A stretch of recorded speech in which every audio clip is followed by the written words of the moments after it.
From fire to flattery, Trump switches gears. US president's pivot from provocation to praise. Is this buttering after failed bickering? Arm twisting is out, handshakes are now offered.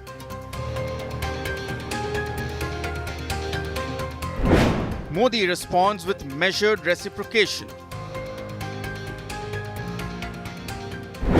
Trump's sweet talk, diplomacy or desperation? The thaw in Indo-US ties is our top focus on India Today.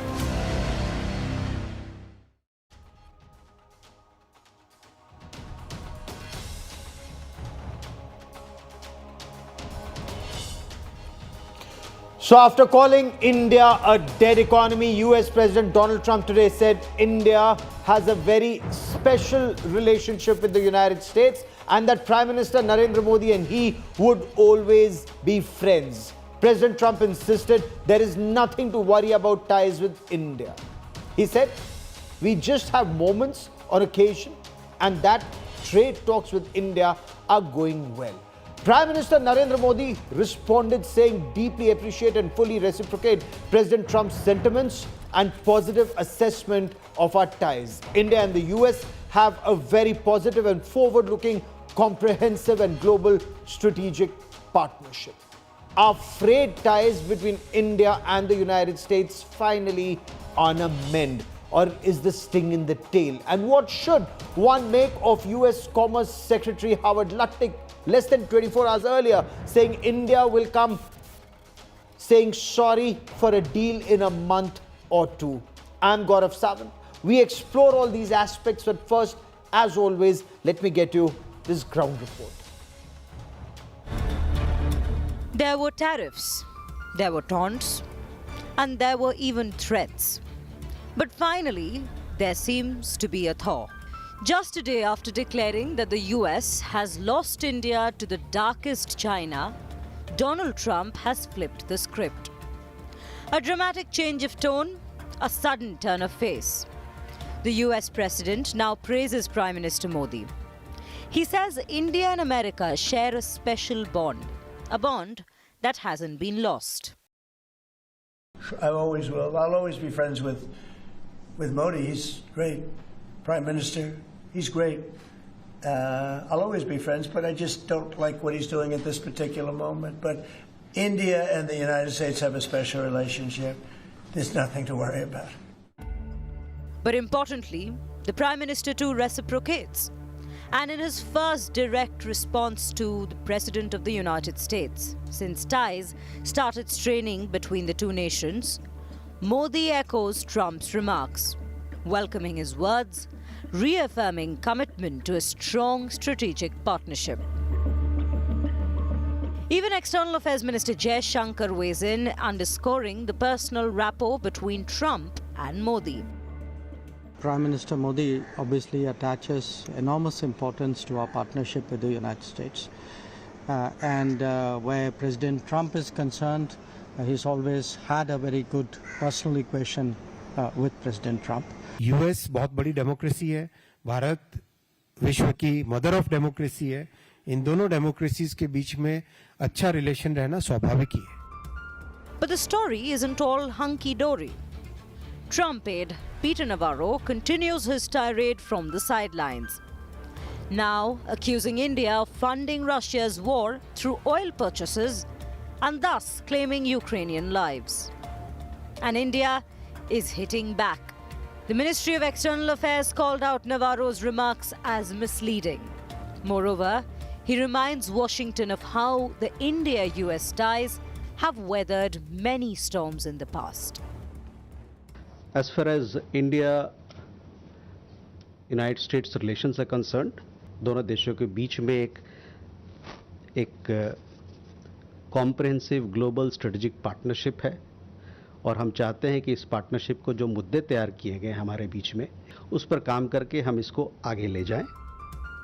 Defense, energy, trade, diplomacy, India and the US share historic bonds that cut across every sector. If we look at what's been said so far, this is why the India-US ties matter. It's a historic tie that we are speaking of, wherein what India gains here is access to advanced tech in defense, artificial intelligence and space. On the other hand, the US gains key partners in the Indo-Pacific strategy, which is quite important to the United States, given that it has always looked at countering a power like China in this very region, which is why this relationship really matters to them. So is this yet another temperamental change of tone by Trump?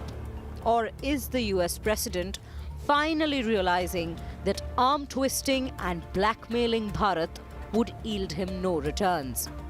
And above all, has the Prime Minister somehow scored his biggest geopolitical victory yet? Bureau Report, India Today.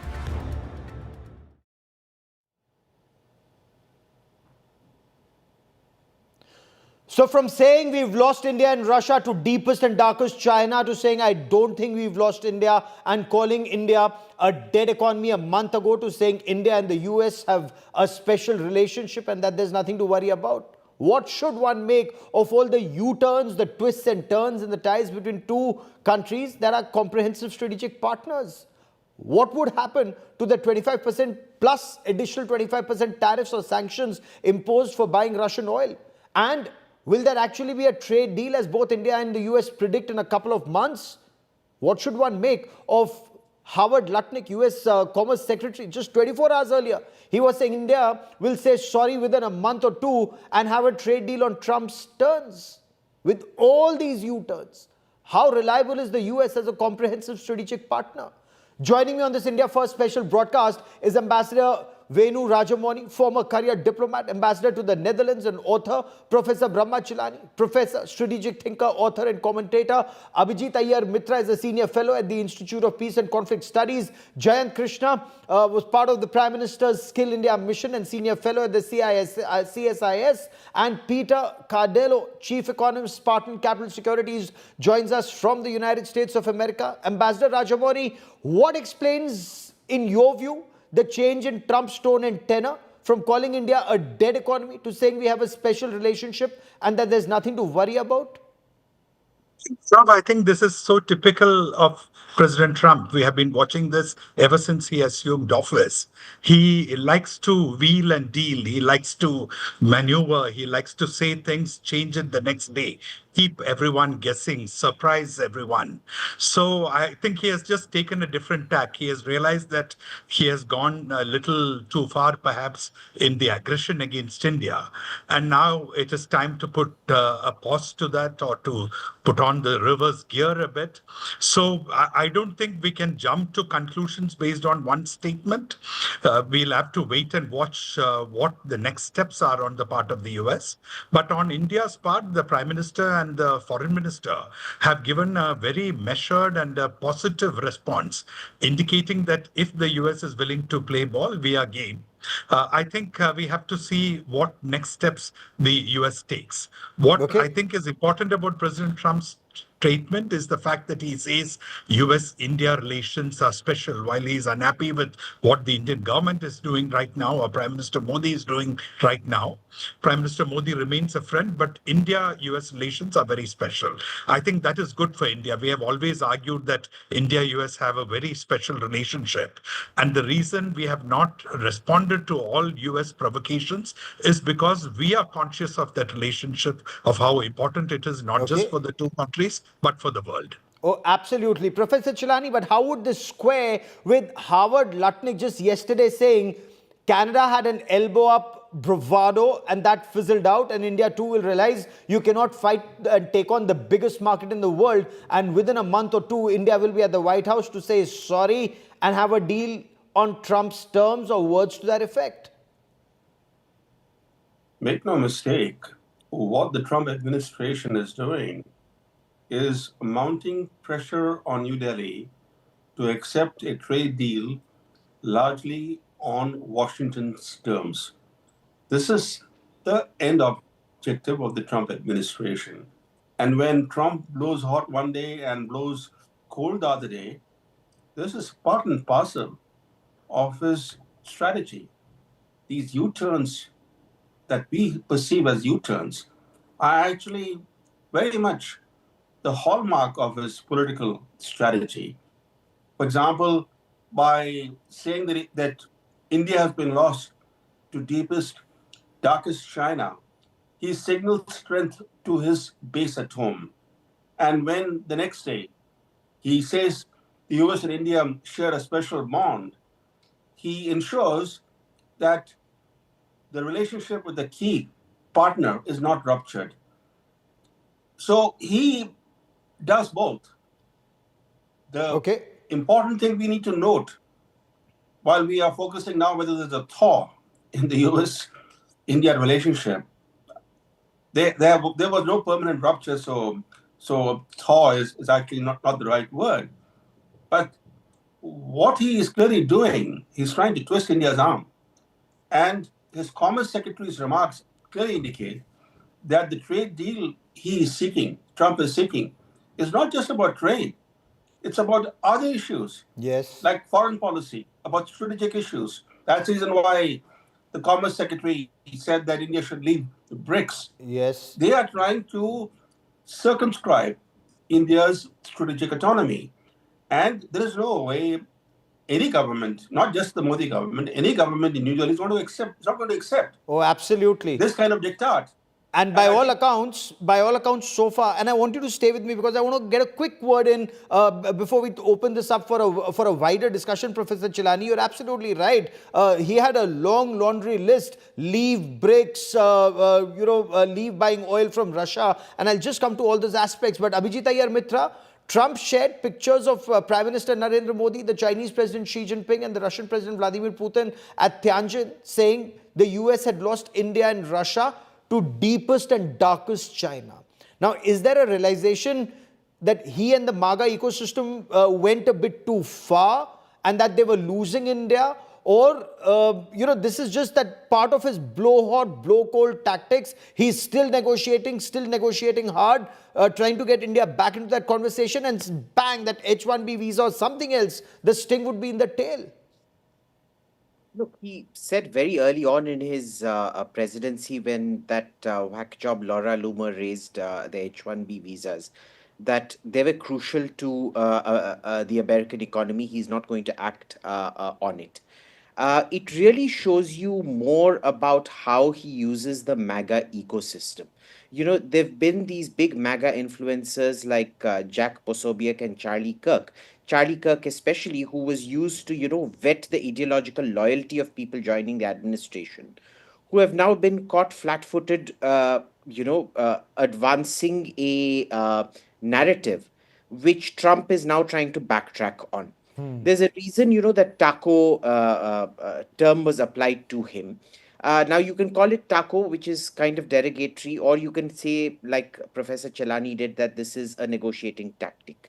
He tries getting as much as he can. When he realizes he's gone a bit too far, he's going to withdraw. You remember what happened to, excuse me, Zelensky at the White House in February. Yes. And, 2 months later, everything's hunky and dory between Zelensky and him again. This seems more like a tactic. We need to, ignore MAGA trash talking because they're kind of disposable commodities. They're used and dumped as and when it suits Trump's strategy, whatever that strategy may be. And most importantly, it's very important to remember, when he put out that tweet, you said, lost to deep, dark China. It could have gone either way. He could have either cut ties with India and escalated things, but it turned out that it was a backtracking. With the benefit of hindsight, we realize his appointment of Sergio Gore as the ambassador to India was the beginning of the backtracking, because Sergio Gore is literally one call away from Trump. He can literally call Trump on his private phone and talk to him. I'll come to Sergio Gore in just a moment, because not many in India are very happy, considering he's also, he'll have dual responsibilities, South Central Asia and ambassador to India. So is that actually in India's favor or not, is a debate where the jury is still out. But stay with me, sir. Jayant Krishna, to be the third largest economy India needs a trade deal, whether it's with the US or the European Union, better access to Chinese markets, best way to rise as rapidly as we can. But in your appreciation, are things returning on an even keel on the trade front, or it's not done till it's done when it comes to Donald Trump? See, Gaurav, I feel, I would refrain from making any premature celebration just based on one positive statement which has come out from Trump. I think it's a part of his strategy to blow hot, blow cold. When the ties touch their lowest, he says something where we start celebrating. I would like to see this change of stance about India, for India, on a sustained basis, on a longer period of time before I make any judgment. I think one thing is very clear, so this, if it is a thaw which will last, it's anybody's guess. So I think I basically feel that yes, you're right. If India has to become the third largest economy, if India has to become a developed nation by the year 2047 or earlier, I think we need all. We can't lay all eggs in one basket. We need US, we need China, we need European Union, we need everything, and that's the reason India is has signed FTAs or near equivalent FTAs with Australia, with UAE, with the UK, and talks are at a very advanced stage with the European Union also. I think we have to do everything. I mean, if our economy has to grow at absolutely. 8.5 to 9%. Peter Cardillo, what explains this change? Is this a change in tone and tenor from the White House? Is the relationship returning on an even keel, or is this just part of the blow hot, blow cold tactics? He's just trying to get the best deal for the US. Yeah, well, let me first start off by saying that this turn from the White House and from Trump in particular didn't surprise me. I knew this was likely to happen. Look, as many of your guests said before, we need to trade with India. We need to trade with other countries.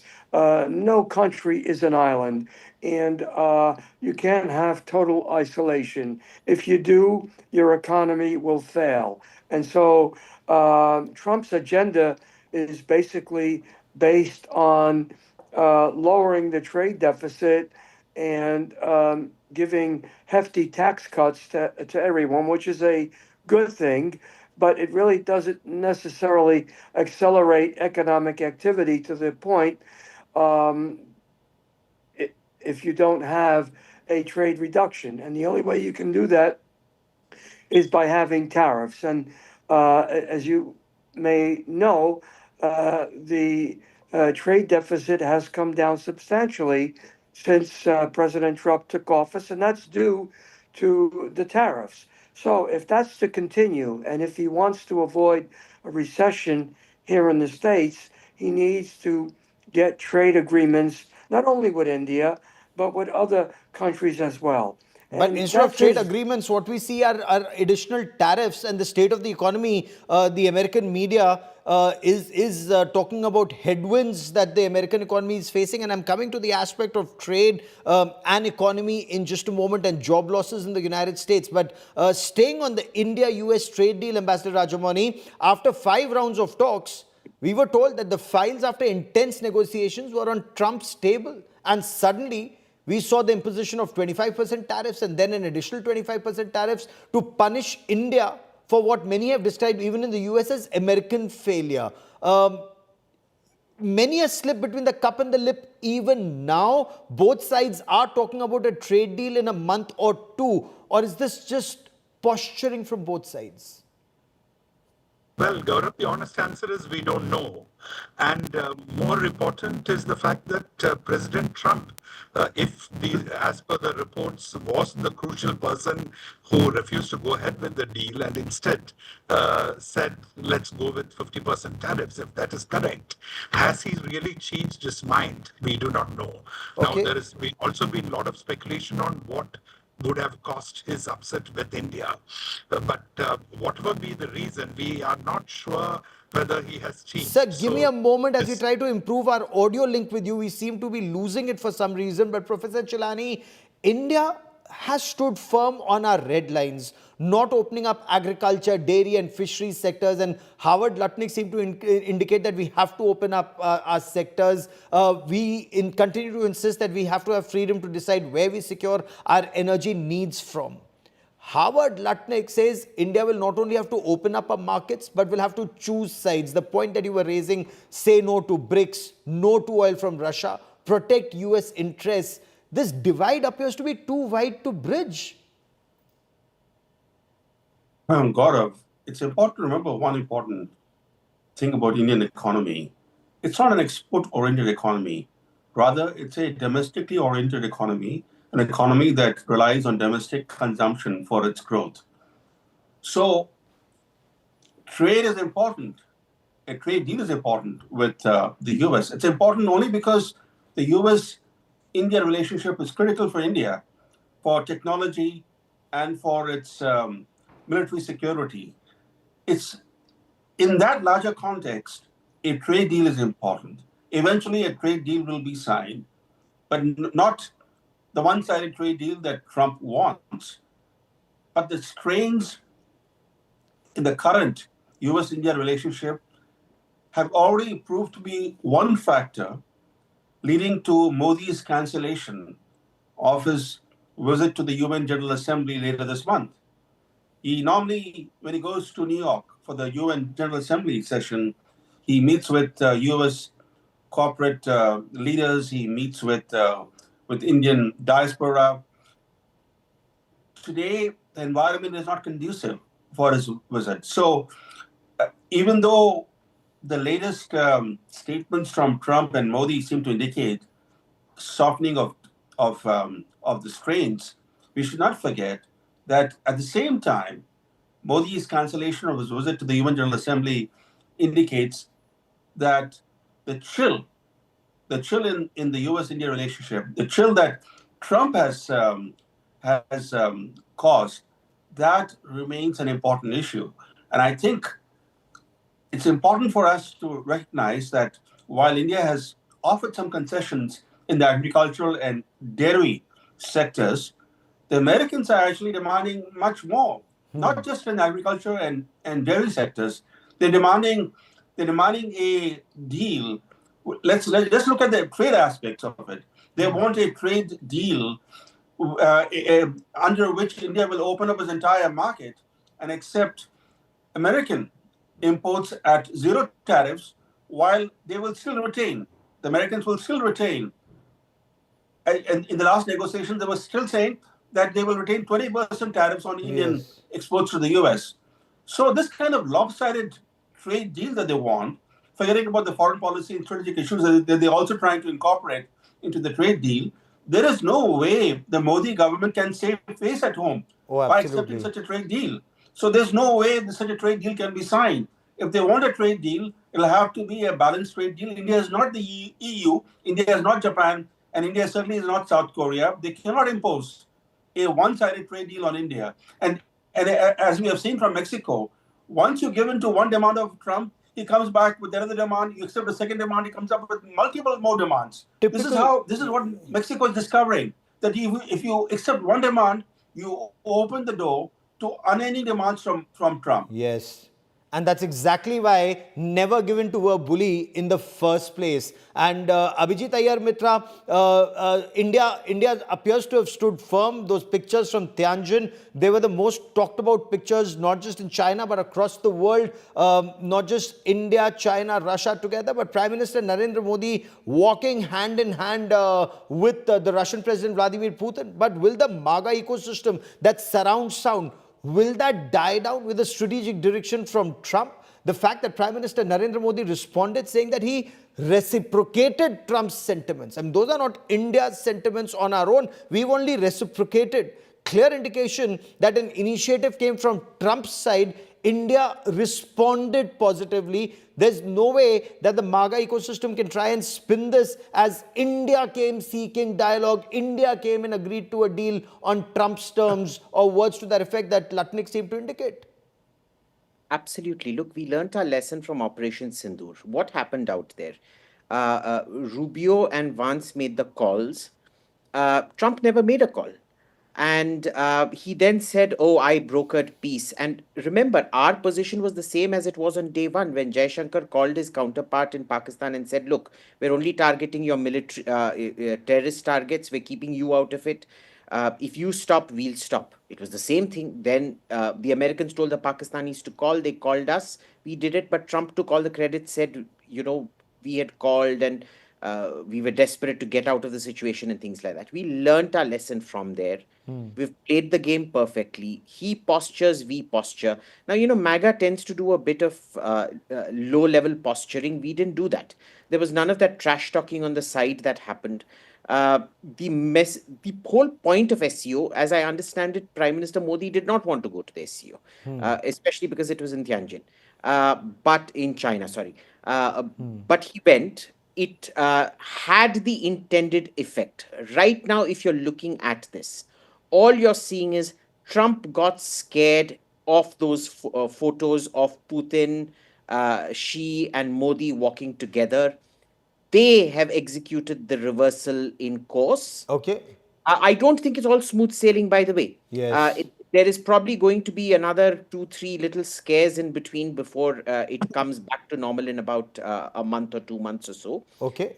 But there's no way the MAGA ecosystem can spin it at any rate. Okay, Ambassador Rajamani, do you also see this as Tianjin impact indications? And I'll just read out some of the quotes in a moment that came from the United States of America, that it's Donald Trump's biggest strategic mistake pushing India closer to China and Russia instead of doing just the opposite that all US administrations have done in the past 27, 28 years. Well, I think anyone who is sensible in the US or in President Trump's circle would advise him or would tell him that what he did was wrong, and to push India away makes no sense whatsoever. To say that it is the Tianjin effect might be a little bit of an exaggeration. Of course, President Trump, once again, we do not know what all goes through his mind. He saw the pictures, he reacted to it. It may have had some impact, but in the long run, what is important to us as India is that we keep India-US relations on a steady course. The US is important to India, and India is equally important to the US. So as President Trump himself meant, sometimes these small things happen. We should not get overexcited about it, but at the same time, we should stay very firm in upholding our own national interests. I agree with Brahma when he said that this is a strategy to get India to agree to a deal on their terms. That is what India should not do. India should stay firm when it comes to what is important for us, and the US will have to come around, and we should just wait till the US comes around. And Strategic patience. We have other options. So far, all indications are that India is standing firm. But Jayant Krishna, I want to quote to you some of these US media reports, including some of these journalists and networks that are considered close to President Trump. They're reporting that in the past 12 hours, and I'm just reading you reports from the past 12 hours, US job growth in August, that's slowed down, and that's signaling a deterioration in their labor market. Reports seem to indicate a 13,000 job loss, a drop in employment across sectors, including manufacturing and finance. Are some waking up to the fact that Trump's tariffs are causing adverse repercussions or tremors within the United States of America? Yeah, Gaurav, I think so. The way mindlessly he has driven the tariff agenda, I think, one thing is very, very clear in the short run as well as in the long run, it'll do no good to the US at all. In fact, some effect of it is already visible in the US, where the kind of manufacturing going up he talked about, it has not happened except some announcements from the likes of Apple that yes, they will invest $600 billion in the US, right? So I think in today's day and age, let's compare China and India, right? Why is it that Trump hates China more than he hates India? That's the truth, right? I mean, he has course to settle with China. But why, if there is only 30% tariff he has been able to levy on China and 50% on India, is because of the economic indispensability of China, right? China over the last few decades has strengthened itself so much, especially in manufacturing, that President Trump knows that, through India,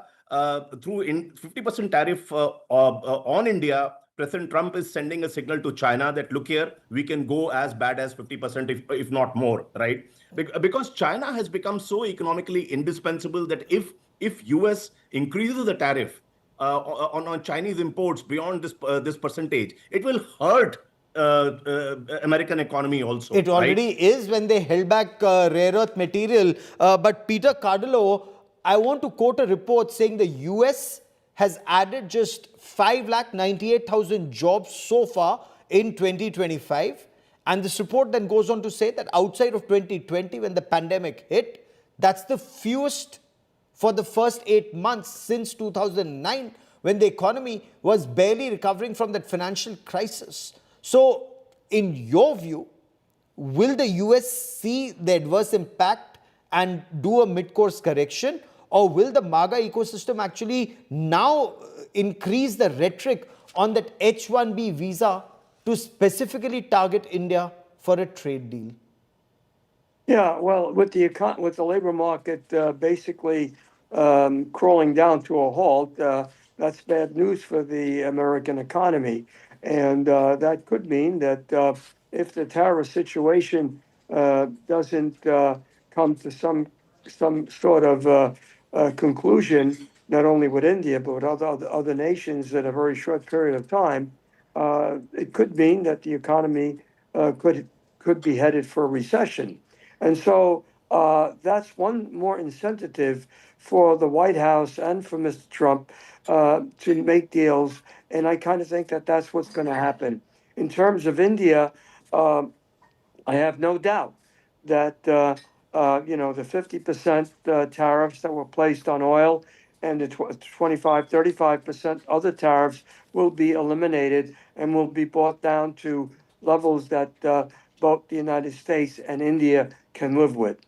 Okay, Professor Chelani, Nicholas Burns, former US ambassador to China and an international affairs expert, he warned that President Trump's misguided tariffs, as he put it, have weakened US alliances, whether with Japan or with South Korea or with India, and a major miscalculation on the part of the White House. He says America needs the help of these countries to counter the China, Russia, North Korea axis on display in Beijing. Now, do you see Donald Trump waking up to smell the coffee? The reason why he has reacted the way he reacted by saying that India and Russia are lost to deepest, darkest China is because the American media across the political spectrum, including Fox News, but especially the newspapers like New York Times, Washington Post, Wall Street Journal, were highlighting on the front pages how Trump has pushed India to mend ties with China. And the powerful imagery from Tianjin of Putin, Xi Jinping, and Modi clasping hands in a show of unity clearly underlined that Trump's approach toward India was backfiring. So he clearly is in a defensive mode. He's in defensive mode also for the reason that his pressure tactics on India aren't working. India is not wilting under Trump's pressure. Ironically, we should not forget one thing. In Modi's second term, that is when Trump was in his first term, and Trump stripped India of its GSP trade status and slapped tariffs on Indian aluminum and steel exports, the Modi government then retaliated by imposing counter tariffs on select US products. You don't need leverage of China. China has a near global monopoly on rare earths, for example. Yes. Any nation has some counter leverage. And India employed counter leverage in Modi's second term. when Trump imposed these actions. And lo and behold, the Indian actions led US exporters in the US to lobby in Washington for an agreement, for a deal, so that the Indian counter tariffs can be removed. Now, this time, the Modi government has done nothing. It has Yes. just engaged in rhetoric, strong rhetoric, but beyond that, why don't we use our limited leverage to send a message to Washington that we're not going to take it lying down?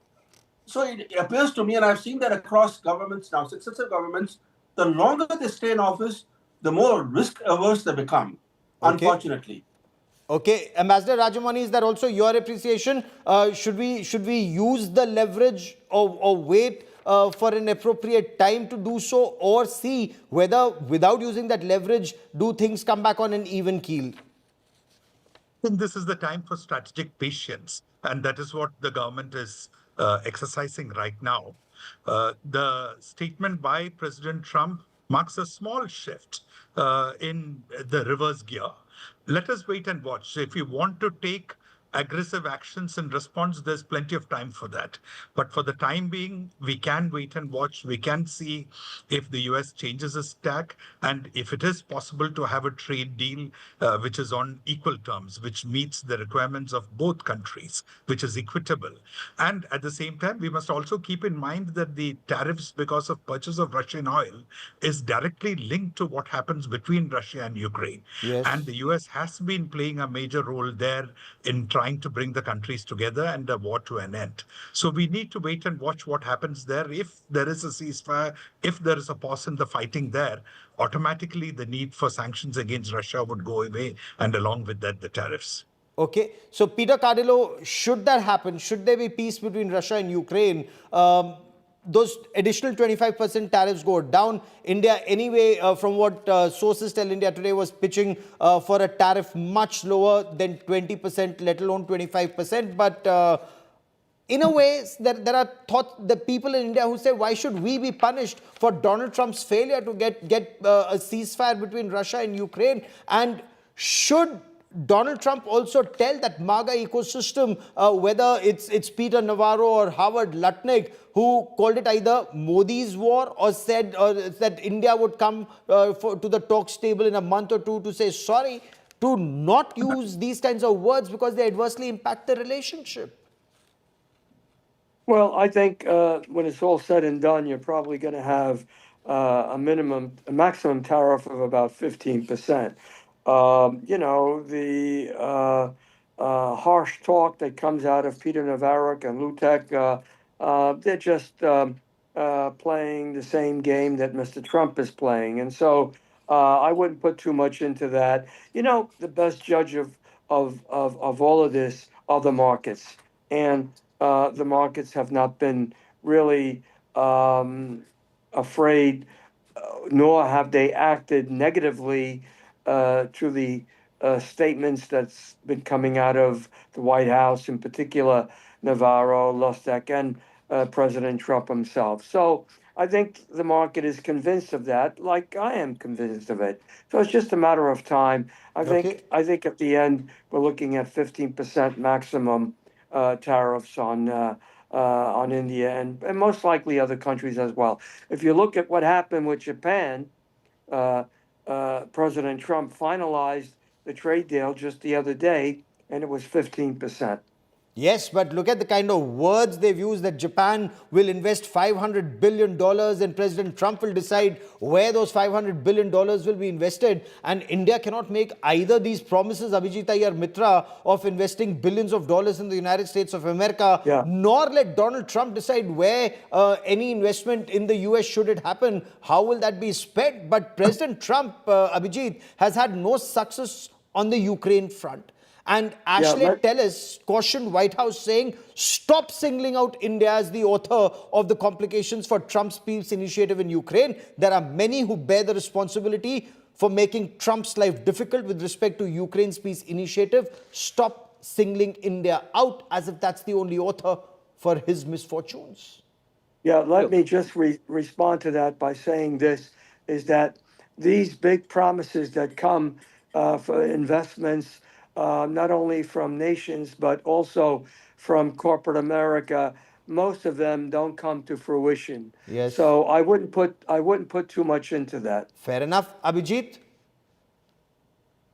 Look, this is one of those classic cases where he tries. All right, he tries. When he fails, he has to beat a retreat. And look, to be fair to him, he's had some success. You had to have the Secretary General of NATO, the former Dutch Prime Minister Mark Rutte, call him daddy and massage his ego and things like that. He managed to force the Europeans to up their defense spending. Now, what it results in, Europe has very significantly deindustrialized, so we don't even know the costs of reindustrialization in order to, realize their defense spending.